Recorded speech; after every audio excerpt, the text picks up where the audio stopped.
usa ka katawhan.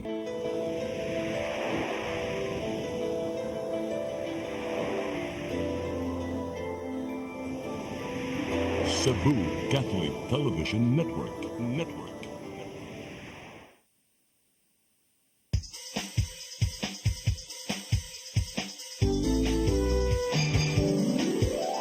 Hello Cebu, maayong buntag. Nagsunta ang kahayag nga nagsugid sa matuod, nadagan sa panghitabo. Hello Cebu, maayong buntag Pinoy.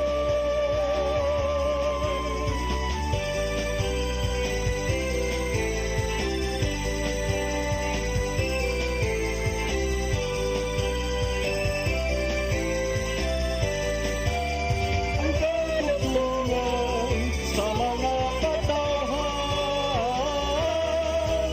Hello Cebu,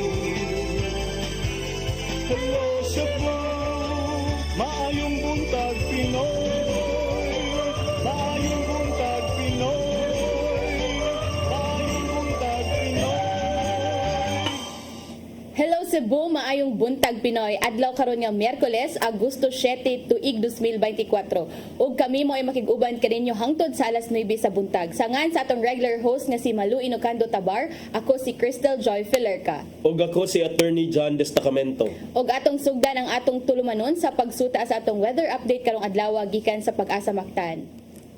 Good morning, Sir Jumer Iclarino. Yes ma'am, good morning sa tanan o sa atong tanan tigpaminaw. Kini atong latest weather update karong adlaw. Ang low pressure area natong gimonitor na sa 575 kilometers amihanan silangan sa may Itbayat, Batanes. Kining habagat paday nakaapekto sa Central ug Southern Luzon, lakip na ang Visayas. Tungod kini sa habagat ang tibuok Visayas, makasinati na panagsama panganuron nito na sa madag-umo na kalangitan ug may mga patak-patak na mga pag-ulan ug kini mga pagpangilat o pagpadugdog. Padayon ta mag-monitor sa mga gi-issue ng mga thunderstorm advisories. Hining ito na sa kasarangan ng hangin masinati sa Visayas ug ang kadagatan malinawon ito na sa kasarangan ng pagbalot. Temperatura sa Cebu 26 to 33 degrees Celsius. Adlaw mo sa alap alas 6:05 sa hapon, ang dagat mutaog niya alas 12:22 sa udto, muhuna sa alas 7:24 ugma sa kadlawon. Philippine Standard Time alas 8:09 sa buntag gikan diri sa Mactan, taga sa Visayas. DOST Jomar Eclarino. Daghang salamat Sir Jomer Eclarino gikan sa Pag-asa Mactan. Unya, good morning ninyong tanan diha, sir. Okay, unya Ato ng sayran unsa kay mga front pages sa atong lokal ug nasyonal nga pamantalaan. Atong sugdan sa Sunstar Daily. Capital closes plant, Power Source Philippine Incorporated Malapascua. sa super balita, nangawat aron mabuhi. Sa The Freeman, with Gwen as its leaders, one Visayas block-eyed. Sa Banat News, gipatay sa tanod, sospek nitahan sa Talisay Police. Sa Philippine Daily Inquirer, Pogo Persons of Interest, Roque et al. On Bureau of Immigration lookout. Sa The Philippine Star, China steps up presence in critical areas of West Philippine Sea.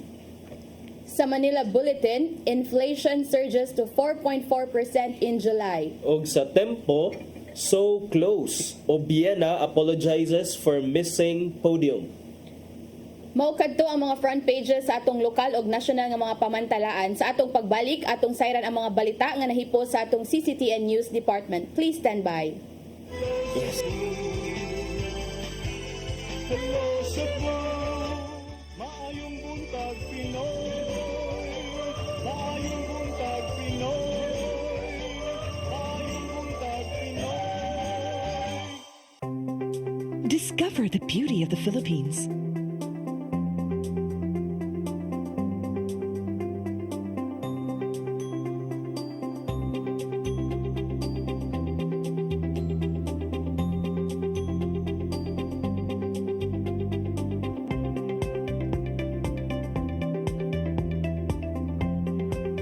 With Philippine Airlines, the country's flag carrier.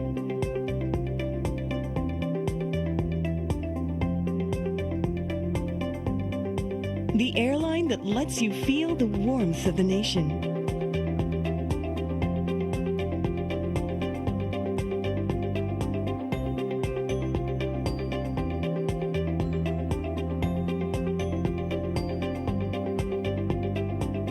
mabuhay.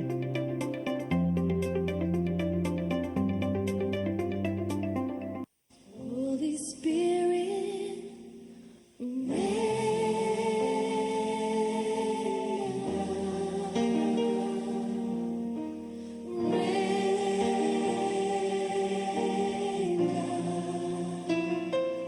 oh comforter and friend, how we need your touch again. Holy Spirit,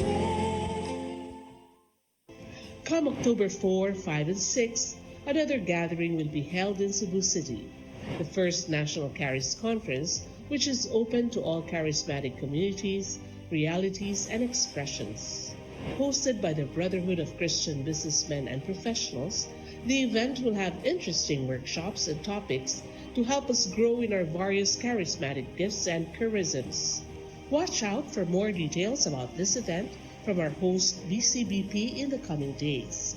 Meantime, let's be ready to join these gatherings and pray for the outpouring of the current of grace in the Philippines.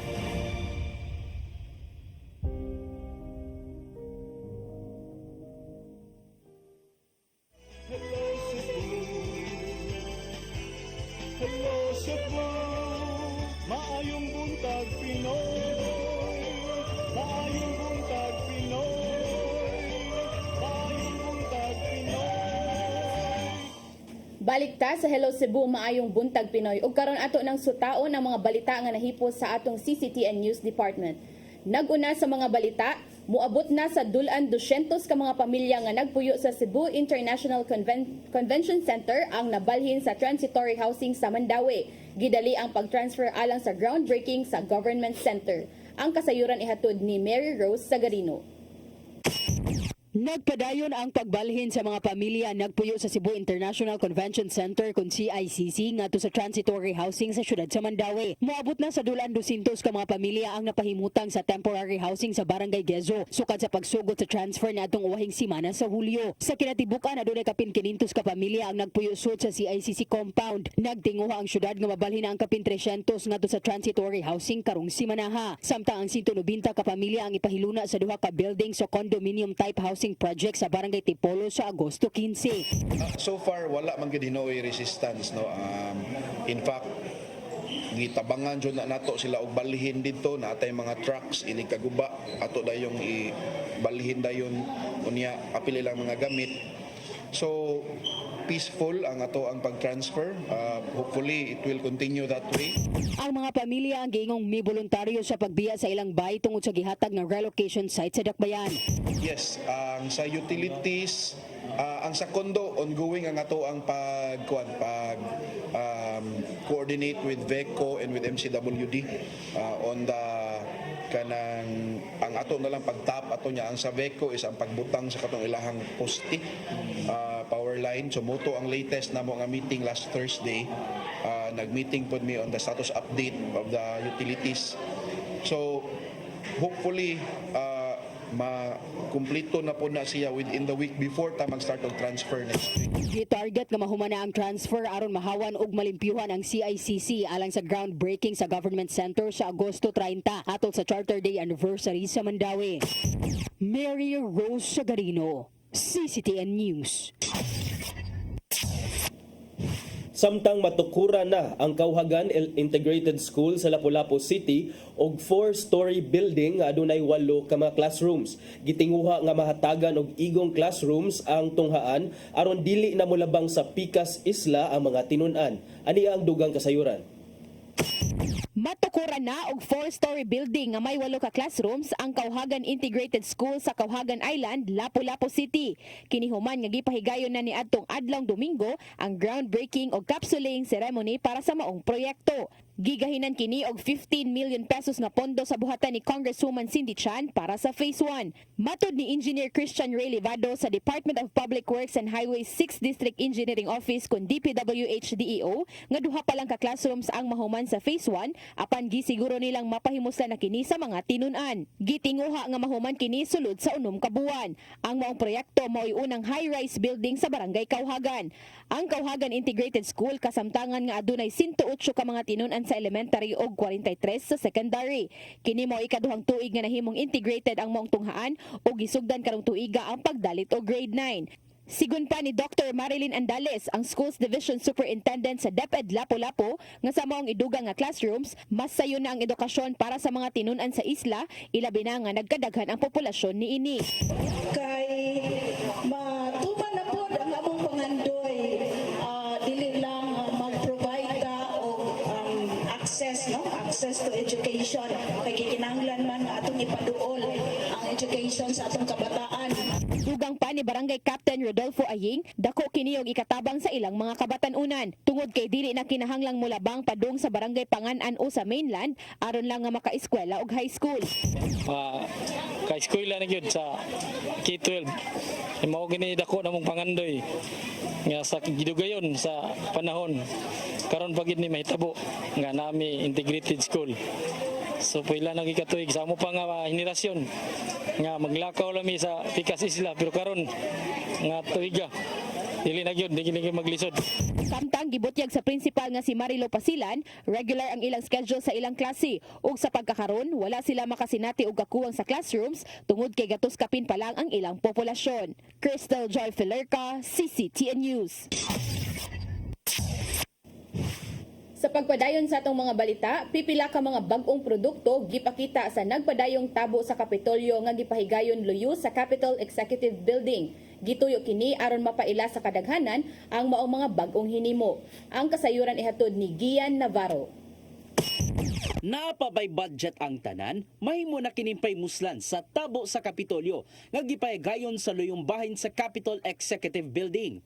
Anaa ang mga booth gikan sa tanang LGU sa probinsya sa Sugbo aron kapilian sa mga produktong mahimong paymuslan sa tanan. Ang matag booth adunay mga pambatong produkto nga mahimong mapalit sa barato ug makiangayong presyo sama na lang sa lungsod sa Barili nga usa sa ilang gipakita mao ang linahing matang sa paksiw nga isda. Sumapa sa ilang fishery technical sa Barili LGU nga natural og hinaguan ng paghimo sa ilang paksiw nga hinimo sa isda, suka ug asin. Slow cooked kini gamit ang baga sa uling sulod sa 24 oras aron makabot ang sarap to the bones sa presyo nga 50 pesos per serving. Amo na ikuan nga i-promote nato ang paksiw gyud sa Barili. Atong ipadayon o nya mas mapalakdan pa gyud unta dapat. Kay ang Barili is coastal barangay man, namsad mi coastal barangay. So nasa mi mga fishing ground sa Barili. Alang sa snacks, present usab ang mga bag-ong chicheria gikan sa lungsod sa Mualboal sama na lang sa ilang saba sticks. Hinimo among makaon sa saging nga kardaba diin pagkahuman og banggod, gibuwad kini sa init una paprituhon og timplahan og flavoring. Sumapa sa ilang agriculture officer nga usa kini sa mga innovation aron mas mapaymuslan pa ang saging nga kardaba sa ilang dapit. Naghimo mi og contest sa among bag-ong nga mga delikasi aron matanaw na mo sa among mga farmer ang ilang mga bag-ong mugna ba. O ni muni na come up na mo, muni siya among na winner sa amo ang pag-contest nga new delicacy namo. And dessert, nausab ang tuba ice cream gikan sa lungsod sa Borbon diin managlaing level sa lasa ang pwedeng matilawan. Nay pambata nga light flavor samtang adunay strong flavor alang sa mga nagpangita sa lasa sa tuba. Karong napamatud-an na ang kalami sa tuba sa ubang produkto, plano usab sa LGU nga mas palambon pa ang industriya niini. Hopefully ato ni siyang ma-develop pagyud into kanang mas munindot pagyud siya mas mo better ang iyang quality o hopefully ma-patent na to kay sayon ra mo gani sundon sa uban ba basta musikat na Pilipino sundon dayon. Gyapon ang mga preskong prutas, utanon, delicacies ug ubang mga produkto gikan sa managlaing lungsod. Nakahigayon usab sa pagbisita o pagtilaw ang special visitor kagahapon nga si First Lady Liza Araneta Marcos sa tabo sa Kapitolyo. o kini na lang ang nimong reaksyon human nakatagamtam sa mga ikadalit sa Sugbo. Galing ng Cebu, you guys, what you've done. I mean, the fruit, the dragon fruit, the big on top, of course, I'm sure madaming bawat para sa akin ng media. So, Nagpadayon ng tabo sa Kapitolyo hangtod karong Sabado, Agosto 10. Gian Navarro, CCTN News. Sa laing balita, Philippine Human Rights Plan giumol uban ang managlahing mga grupo sa Kabisayan. Gilakip sa maong action plan ang mga sugyot aron mahatagan og dakong pagtagad ang tawhanong katungod sa katilingban. Ang kasayuran ihatod ni Gian Navarro. Gipahigayon din sa Dakbayan sa Subo ang consultation forum sa giumol nga Philippine Human Rights Plan nga gipasiugdan sa Presidential Human Rights Committee Secretariat. Mobot sa kapin usa ka gatos ka mga dinapit gikan sa managlaing grupo sa Central ug Eastern Visayas ang nag-abot og nakahigayon sa pagpadangat sa ilang mga sugyot. Kini aron malakip sa gimong action plan sa kagamanan bahin sa tawhanong katungod. Sumapa ni Undersecretary Severo Catura sa PHRCS nga kini na ang ikaupat nga amendment sa Human Rights Plan sa Pilipinas sukad nga naumol kini niadtong dekada 90. Kinahanglan malakip sa mong action plan ang pagtahod sa tawhanong katungod sa ubang mga sektor, apil na ang mga persons with disability ug indigenous people. Kagaya ngayon, ang tinitingnan natin are issues on climate change and human rights, business and human rights, yung issues on older persons, so kaya yung tinatawag natin senior citizens, no? So may mga bagong issues na lumalabas. Human sa managlaing isgutanan, may padangat sa mga punto ang managlahing grupo. Apil nini ang sakop gikan sa Baygani, usa ka women's rights organization nga naghatag og pagtagad ilabi na sa mga nabiktima sa extrajudicial killings. Misugyot sila nga kinahanglang hatagan og pagtagad sa gobyerno ang katungod sa mga nahikawan sa EJK. Wala yung taon makakadawat pag mga hostisya. Muna nga among gikinahanglan unta nga understanding mi sa human rights nga matabangan unta ang katong mga victims sa extrajudicial killing. Magpadayon ang pagkuha og mga sugyot sa Mindanao hangtod na sa Septembre. Ang tanang mga rekomendasyon tun-on sa PHRCS aron mahimuan og draft og isumiter ngadto sa Office of the President. Kini aron malusad na ngadto sa publiko ang Philippine Human Rights Plan karong Disyembre. Can have that published para magkaroon pa ng online consultation, para may mga pahabol ba? May mga pahabol. And then the formal launching of that would be in time for the International Human Rights Day, which is on December 10 of this year. Kuyog sa mga halapad nga consultation ang Department of Foreign Affairs ug UN Office of the High Commissioner for Human Rights. Gian Navarro, CCTN News. Sa atong wahing balita, hepe sa kapulisan sa Central Visayas ni mando sa Cebu City Police Office nga palawman pa ang ilang investigasyon sa kamatayon sa sales lady sulod sa boarding house. Bisan pa man kini sa nahimong pag-angkon ni Darren Cuy nga siya ang naghimo sa krimen. Ang kasayuran ihatod ni Arnold Bustamante. Gihangop ni Police Brigadier General Antonio Berin, hepe sa Police Regional Office 7 sa daling pagkasikop sa suspitsado sa linog nga pagpatay kang tsarina relatibo sa sulod sa boarding house dinhi sa Sitio Laguna, Barangay Bulacau sa Dakpen Sugbo. Si Darren Cuy, 25 anyos, una na nga miangkon nga siya aga naghimo sa krimen o nadagpan sa Inewan Police Station human gialarma nga armado sa Sambag 2 niadto nga Sabado sa hapon, Agosto 3, 2024 ug nakuhaan kining armas. Mato na Berin nga iyang nga gidahig ang kapulisan sa Dakpen Sugbo nga iladayon kini nga naresolbar sulod lang sa usa ka adlaw subay sa walay hunong nga follow-up operation sa pagpagulo sa hipinini nga si Police Colonel Antonieto Cañete. Actually, we commend the men and women of the Cebu City Police Office for a job well done. We were able to arrest the main suspect dun sa incident ng dun sa Bulacau. And of course, the suspect had been inquested already for another crime, and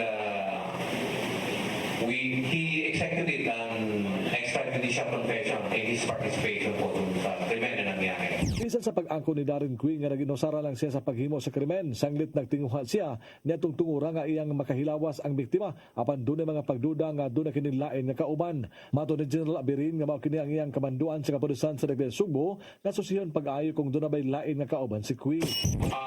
Yan pa po ang palagi nating tinututukan na inimbestigahan po natin na maigi kung may kasama pong iba yung ating suspect. But nevertheless,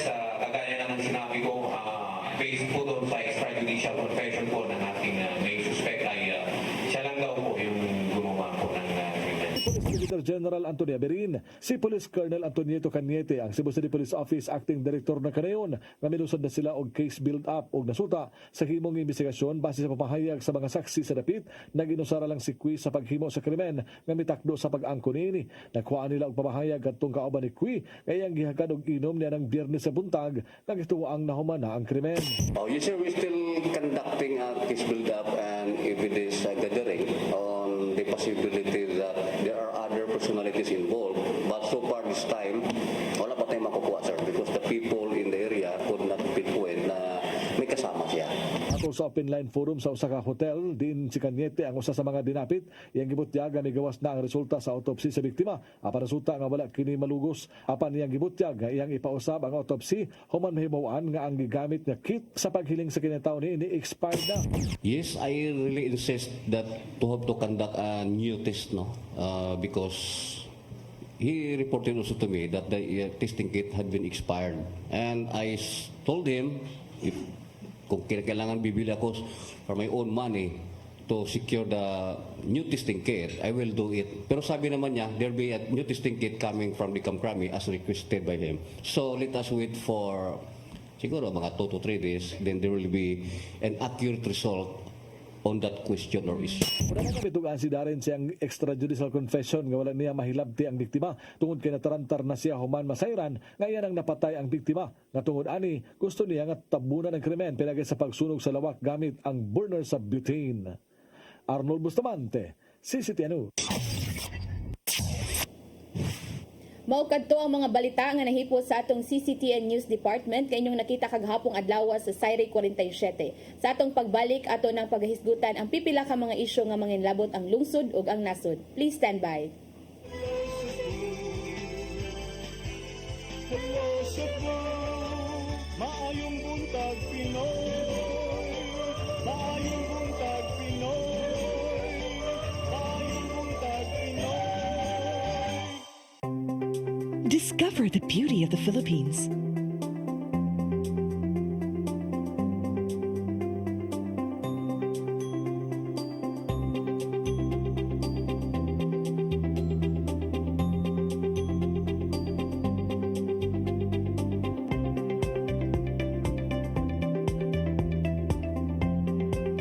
With Philippine Airlines, the country's flag carrier.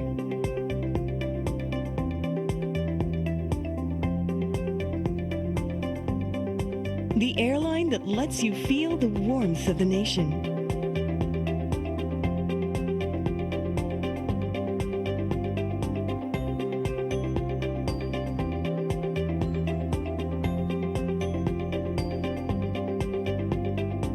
Mabuhay!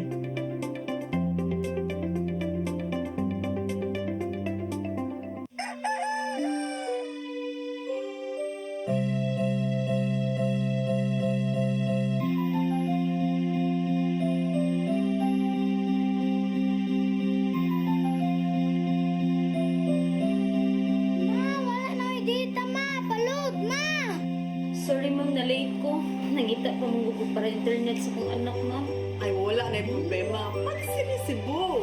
Sinisibu, Sinisibu, For your internet connection. and for the signal of your cable TV. So fast and straight the transmission to your home.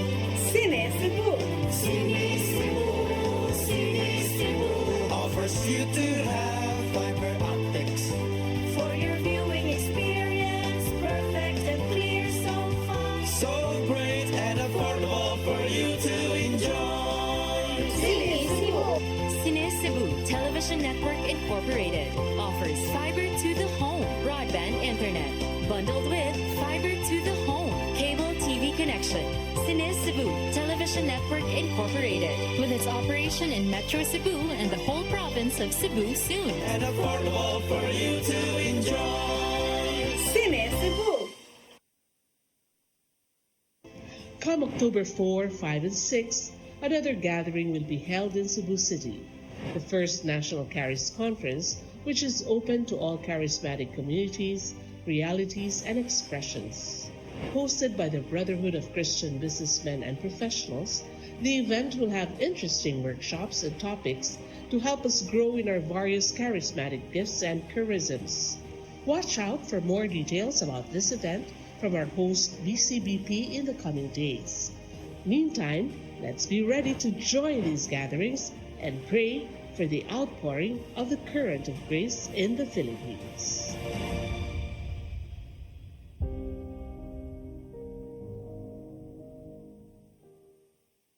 Holy Spirit,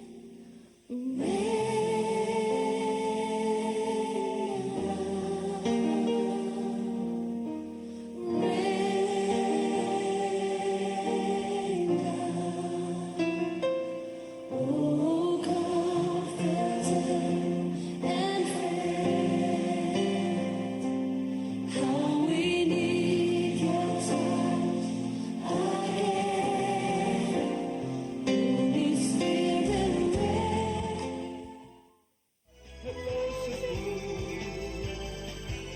Hello Cebu, maayong buntag Pinoy.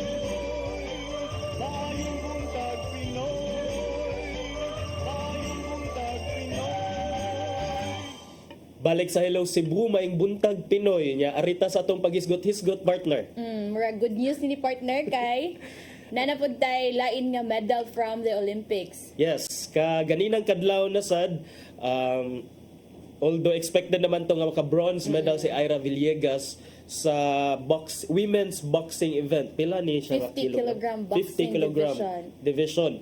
So wala siya nagmalampuson sa iyang tinguha unta to nga mo forward adto sa Finals. sa gold match kay wala man niya na wala siya makadaog kang taga-asa iyang Taga kontrapartner. Turkey, si Busi Nazkakiruglu. I don't know if sakto ba itong pagka-pronounce partner, pero mao na iyang nakontra ni Ira Villegas. And sa interview niya partner, na po na itong mga athletes nga nag-sorry na po sa mga Filipinos kay wala daw nakuan ang gold. Murag magilty sila, no? Tungod siguro kay naa na ang kanang pressure or kanang expectations. But sa ato kay kuan na murag wala na ta nagmind ana kay pride na gud na sa Pilipinas kay bawta nga unsa ilang mga sacrifices. So after sa iyang game partner nag-interview siya and nag-sorry siya sa mga Filipinos for not getting the gold, pero at the same time wala siya na down nga kanang totally good kay napa iyang determination partner nga napa daw next gusto pa siya mo bawi sa next good. That's right. And then ang Philippines ana datang for the longest time wala gyud tayo mga medals in taon nga mahakot diha sa Olympics, and now it's more than enough nga naatay pipila ka mga medalya nga dadon sa to mga pambato gikan sa Olympics sa gyud karon. So our I think sad kay disappointment lang sa daang gi-express sa ato ang mga athletes partner no nga kanang gusto unta nila nga makabot ang higher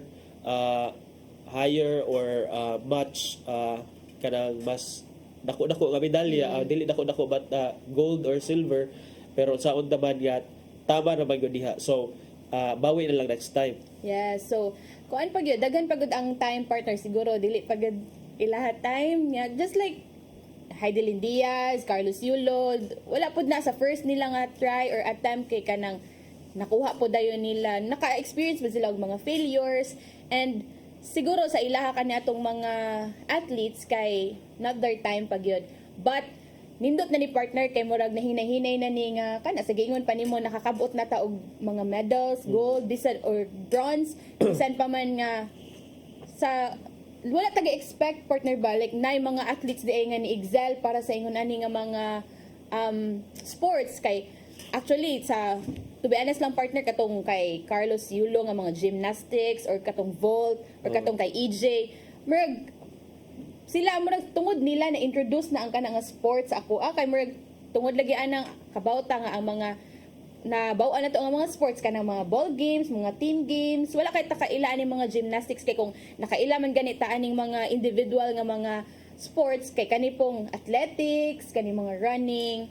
Mao gani ito partner nga ako'y nabasahan nga gahapon, hopefully i-introduce na sad sa UAAP. Yes, ang gymnastics dili lang kanang cheer dance o ball games kay para sad mahatagan sad og exposure kana nga mga klase sa mga sporting events.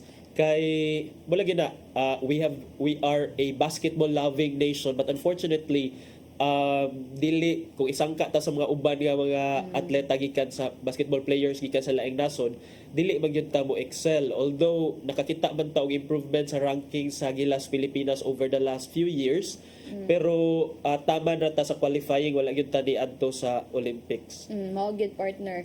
And I guess nindot pud to kay di ba ang ang veteran sportscaster nga si Seb Sarmenta man ana ang ni-advocate no nga why not i-include na sa mga UAAP, NCAA kay at least ba ang students kay di ba sa mga students kay kanang varsity wala man ni sila yung mga tuitions or kuan, so at least diha sa ilahang pagskwela sa 4 ka tuig or 5 ka tuig nana sila support daan ba from the school, so matrain gid sila and hoping kana mahimo na nga training ground, and in the future kay kanang send po daw mga athletes international kay daghan po actually sa katong article partner daghan ang ni support sa kanang advocacy nga why not daw kanang ang mga LGU mo invest na pod og mga facilities para sa ilang mga young people or kanay mga NCAA ug UAAP kay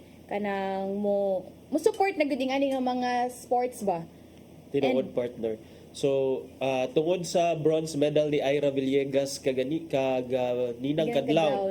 So ni-improve ang atong standings partner sa gold medal sa ranking nato sa Olympics. From gahapon 19 to 19 ta partner. 22 ta partner gahapon. So karon atong lion kung ikapila ay naman to. Ang Philippines agi hapon sa kay dili pa ni updated kay 2 gold sa man siguro bisig natog pa siguro ang ting update. Okay, sa atong kuan partner alas 4 pudto sa alas 4 sa kadlawon.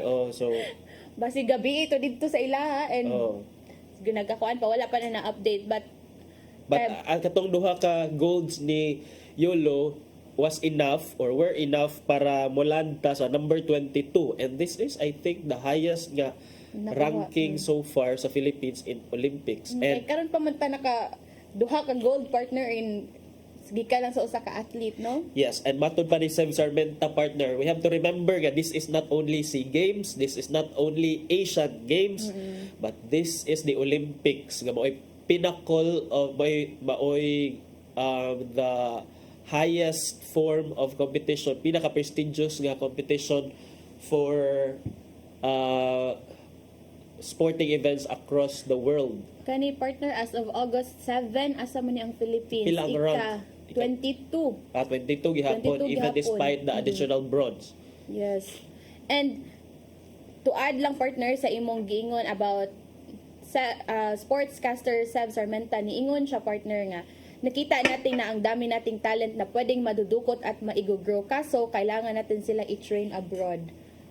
Hindi enough ang coaching dito. So murag sa iya nga as a veteran sportscaster, commentator, kay nakita niya nga nagay skills ang mga Filipino, but ganan siya nga i-appeal ni sa mga NCAA, UAAP, but kana nakita pud niya partner nga kulang jud ta diri. Mao na bitaw nga dan-o nato sa ubang nasod ang ato mga atleta to train there because wala man tay infrastructure in the Philippines to train them better. So at least if in ana nga as early as naa sa school level ma-introduce na nasa UAAP or NCAA, that's a good addition sa exposure sa mga bata diha sa palarong pambansa, elementary, high school, and then in college, same exposure. So consistent siya. So at least kung mo professionally train yun ka unya para sa mga higher levels of competition sa SEA Games, Asian Games og sa Olympics, at least kay naduwa na siya sa UAAP o NCAA. So hopefully kana nindot sa partner. Nindot ka partner kay kanang for example alita sa mga elementary nga gusto mo sud og kani mga gymnastics, at least kanang naa sila'y hope bitaw in the future nga elementary, high school ug inig ka college na sila'y padulngan kay kabaw man ta nga karon palagi ang mga gi-offer nga mga varsity or kanang mga free education sa mga athletes kay kana ra pong idalit sa mga ball games lagi. Yeah, daghan mga, in fairness partner, daghan nga mga graduates ang nakagraduate, nakahuman, daghan mga kabatan-unan, nagkahuman sa ilahang college tungod sa Pagka-varsity, scholarships as varsity players. So hopefully, mapunan sila partner. I agree to that partner kay sa amo sa Santa Fe kay daghan pud ang mga athletes nga into volleyball and pagsud diri sa college nga dako gud kayo ikatabang partner kay ma-free tuition unya na may mga bayronon pero kanang mga miscellaneous na lang and dako kay siyang tabang sa ilaha sa family kay maibanan ilang gasto and kanang na sila mga exposure na ba which kanang ni-lead sa ilaha into higher opportunities kanang maadto sila sa Manila or kanang asa mga international nga mga competitions. Kay isgot kang Santa Fe partner niya, another isla kaning Malapascua partner naman ko nabasahan nga gipasiradaan ko ngadto sa Capitol ang power plant sa Malapascua partner. Yes, naigi pasiradan kagahapong adlaw nagi-sign nga executive order si Governor Gwen Garcia kaning Power Source Philippines Incorporated tungod kay aside daw partner nga sige ni didto ka experience og mga power disruption ang Malapascua Island nasuta nila nga naaday ni naka-violate ni og several environmental laws sa ilang operation and effective ni kagahapo karon Wednesday August 7 effective na dayon siya kay so mura ni siyang cease and desist order. Cease and desist order partner. Kay ang mga after ang residents daw og mga business establishments kay nakadawat na og mga kanang complaints. Overextended frequent power outages. Sakto man pud partner no nga dapat na jud sila mo demand kay ibutang nato kani mga business nato dito sa Malapascua and knowing Malapascua is a tourist destination. So na ni mga resorts, mga beaches, mga restaurants and lisod kaayo og wa ni mga kuryente kay maapektuhan gud ni ilang mga negosyo og at the same time ang mga locals food partner kay sa atong naibawan karon daghan na pud baya ang mga nag-work from home nga nagamit gud og kuryente sa ilang mga trabaho so if walay kuryente or nagpadayon ni ang sige brown out didto lisod kaayo so dapat ra gud nga ni may rapod nga ni voice out sila and naabot ni didto sa Kapitolyo. Kining PSPI mauni siya ang nag-provide og electricity diha sa isla sa Malapascua. Kay murag dili man ni si Beko ang nag-provide a PSPI but mao lagi ni gisigihan og reklamo because wala may nakita nga improvement sa ilang services. Sige man og ka-experience og brownouts ang mga establishments and we have to consider that Malapascua is not just an ordinary island. It's not just an ordinary place but it's a tourist destination. Yes. So, dako ang income nga mawala kung dili mapasugan nato ang kanang mao nga isla. Mao gyud. And sa ilang base sa nakita nga violation partner, naka-violate sila sa such as operating without ECC, improper hazardous waste storage, and exceeding effluent standards for oil and grease, which was discovered during an Environmental Management Bureau examination on July 26 and 27. So, last week or last week ni nila nga nasuta. And that's good to know nga nasuta ni kay para matagaan pud og action kay luoy ang mga residente og kanang mga business establishments. But sumpay ana partner, nanay action ang provincial government para masupply ang masupply og kuryente ang mga unsa itubag partner sa Kapitolyo. So ang nihatag sila og mga generator sets. Yes, generator sa Malapascua kung diin ang makagamit ani or makabenefit kay 1,800 households and 68 businesses. Nya nindot na ni partner kay at least ba naanay remedy dili mag sometimes nag cease and desist may nay gistop ang operation sa kaning planta naara dayon sila action kay lisod pud og dili nila tagaan og remedyo nga maapektuhan man ang mga locals. Mao di ay si naanbantayan Mayor Sun Shimura niingon siya nga 24/7 stability of power is expected from today kay hatagan man og generator sets sa gikan sa Kapitolyo kini 4,500 plus kilovolt amperes nga generator ang Malapascua Island. Then ang kuan na ni partner kay hopefully pero walay gi ko ano antod kanusan ni sila masupplyan og kanang kuryente na Okay, gibalik. temporary ra ba dyan Temporary ra ang generator, ang generator sets. But hopefully, ma-address na eventually ang problema sa kuryente, power diha sa Malapascua power kay lisod crisis. kay partner watay kuryente ron niya usahay na times nga alimuot kaayo nya di gid magsilbi partner way kuryente. Yes. Ya arita sa laing isgutanan partner.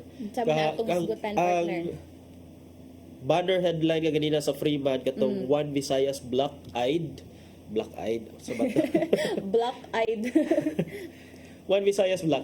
Ang mga during the 455th founding anniversary sa Capitol, nagkatipon sad ang mga governors sa nagkadaiyang mga probinsya dinhi sa Visayas. Nagkahiusa sila sa ilang tinguha nga magpundok sila, maghimo silang unified block among governors to support the administration of President Bongbong Marcos. So dili na ni siya mura mahog na ni nga dili na one Cebu partner mo, one Visayas na ni. Oh, mura siya One Visayas. And then looking at the larger picture partner, murag nakaingon ko nga mura ni siya preparation ni siya sa election partner. Kay we all know nga Visayas and Mindanao have been traditionally the bailiwicks or mga baluarte sa mga Duterte. Nya karon nga nagkapundok ang mga governor sa Visayas and expressing their support to the Marcoses, makaingon ta nga basig gihinay-hinayan og ingkit ang Visayas ug Mindanao sa mga Marcoses because ani although kini kay inisyatibo man siya sa mga governors, but it would be interesting partner to see nga this development because how will this affect the stronghold of the Dutertes in the Visayas and Mindanao, which are traditional bailiwicks sa mga Duterte. Ito kay I guess partner merg sa last year nga 454th nga anniversary mo. Oh, nakadumdum ba jud ka partner? Kay last year partner sa akong internship nga years, naka-cover man mi didto nya wala. Kapitol day ka sa una partner. Nasuguan mi ato partner. Suguan na sa Unya Gidis. wala ang mga naa didto kato lang mga mayor sa Tri-City so walay mga dagkong opisyalis gikan sa other kanang regions or other places. So makita na to nga murag hinay-hinay na naglihok na sila yung mga pero let's see partner unsa kay asa ni kahani padungan kay sa atong na ko ano nga One Visayas na lagi daw ni. According sa release nga news report gikan sa Sugbo News, which is the official media arm sa Capitol, this cooperation of the Visayas chief executives aims to make the provinces in the Visayas to unite. As reported, the unity of the Visayas regions is eyed to address mutual challenges and raise the common interest of the region at the national level. So, wala partner. So mo ni mong giingon gahapon partner nga ang nitambong si katong governor sa Bohol no. Si Governor Aris Awintano na adiha kay usa siya sa mga governor. Ang mga nitambongan partner mao sila si Governor sa Iloilo, Arthur Defensor Jr., Southern Leyte, Damian Mercado, sa Eastern Samar partner si Ben Evardon, napod sa Siquijor si Jake Villa, Joaquin Carlos sa Guimaras, Jose Enrique Miraflores sa Aklan, Eugenio Jose Bong Lacson sa Negros Occidental ug si Erico Aristotol Aumentado sa Bohol. So daghan-daghan din sa partner no? So hopefully makainganyo pa silang malaing governor para magkaingon jud nga nagka-unite jud ang tibuok Visayas. And then kanilang interesting siya partner because para nako ba murag ni padayon yun ang conflict or rift sa mga Duterte ug Marcoses pinaagi ni ani kay tungod ani murag magkaingon ta nga basin unya og maka-affect ni siya sa mga political plans sa mga Duterte, and maybe this could be a preparation para sa midterm elections unya nga ila nang gisugdan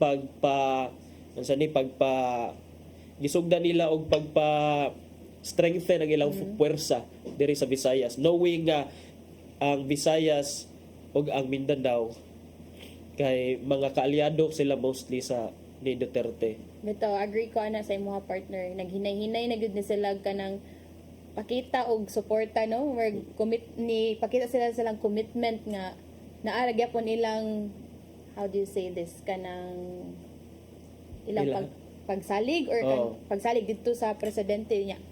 To think nga nani conflict lagi ang tan-aw nimo partner kanang ilaha jud ning kabubuton, sibo jud na silang kabubuton ang ilang pag-ana or political nasa lang sila political agenda. bisag kuan partner na, pero makita jud dato nga nanay political agenda kay padung naman gud ang election partner, and we know nga kinahanglan jud daog kanang strong support kay bawal mata diri sa atong sistema sa Pilipinas nga ginahanglan ta og mga backup partner. Uso jud ang mga backup diri sa atoa, bisag asa guro ta ibutang sa trabaho, sa politika, nagi mga backup. So if musud ta sa politika, dili, although naay mga ni nagbalampuson nga kanang bisag dili sila strong ilang foundation, just like Mayor Alice Guo nga nikalit lang og tumaw. But sa atong naandan diri partner nga kanang political dynasty partner ba, and uyon ra jud ta kung kinsa na as pwesto Kana partner kay batod pa nila politics is a game of numbers. And then speaking of numbers, the number is 8:55. Hapit na jud partner, dali ra kayong oras, so ato nang ipadangat ang giandam ni Tatay Dudong Limchua nga pulong og kinabuhi.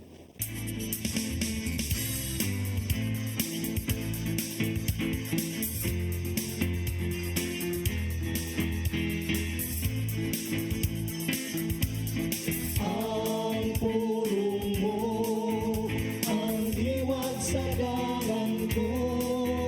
Bisan ang labing kabus ng binungat, magkahimo gayud sa paghatag. Kaya doon na may daghang ibutang nga may mo na itong ikahatag.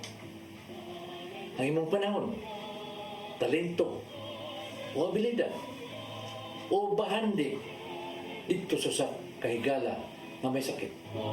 Nahimo nimong ihatag ang imong kaugalingon sa pagserbisyo kaniya. Sa imong gikinanglan nga sa mga anak nimo kapikas sa kinabuhi. Mahimo nimong ihatag ang imong way supod nga gumbang ng pagmahal. Ang paghatag sa imong panahon sa uban aron mualagad maghatag og kahulugan sa imong kinabuhi o katagbawan diha kanimo. Kaya sa Lucas 6:38 na iyon, paghatag kamo sa uban ug ang Dios mohatag sa kaninyo.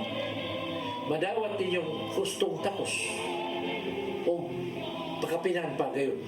Ibogbo sa inyong mga kamot, kutob sa inyong mahmud. Ang taksanan nga inyong gamiton, alang sa uban, mausap ang taksanan nga gamiton sa Diyos alang kanina. Ang ato mayong buhat, ubanan kayo og sinseridad, gikan sa tukasik-kasik. Muhatag kita nga malipayon sa ingon ang imong binuhatan, makapahimod sa Ginoo. May sun, mo kini ang pulong nga naghatag og giya kanato sa atong kinabuhi. Pagampo kita. Salamat sa Bangsa sa anak sa Espiritu Santo. Salamat, Jesus, nga imo kaming gihatagan o sumbanan kung unsaon ang mga paghatag.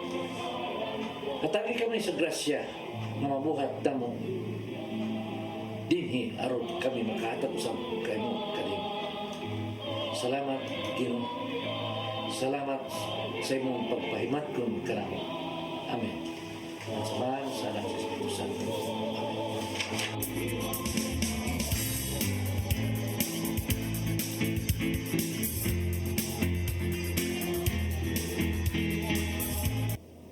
Pulong og kinabuhi ni Tatay Dudong Limchua mo ay nagtapos sa atong tulumanon. Ato sang pasalamatan ang Philippine Airlines. Thank you Archbishop Jose Palma, Nanay Diana Limchua ug Tatay Dodong Limchua. Ato sang pasalamatan ang atong news manager nga si Sir Dennis Tabar, atong technical team Sir Robert, Ma'am Inday, Sir Matmat ug Ma'am Joanne. Sir Michael, Sir Rodel, Sir Raymond, Sir Bruce ug Sir Ferdy, thank you. Salamat sa iyong pagpakiguban namo karong buntaga. Sangan sa atong regular host nga si Malu Inocando Tabar, ako si Crystal Joy Filerca. Ug ako si Attorney John Destacamento. Uban ni gyapon mi ninyo ugmang adlaw sa programang Hello Cebu, maayong buntag Pinoy.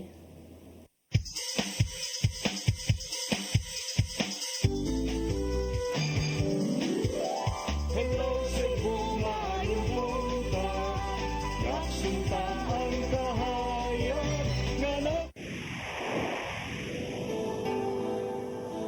Usa ka pagtuo. Usa ka tingog. Usa ka katawhan.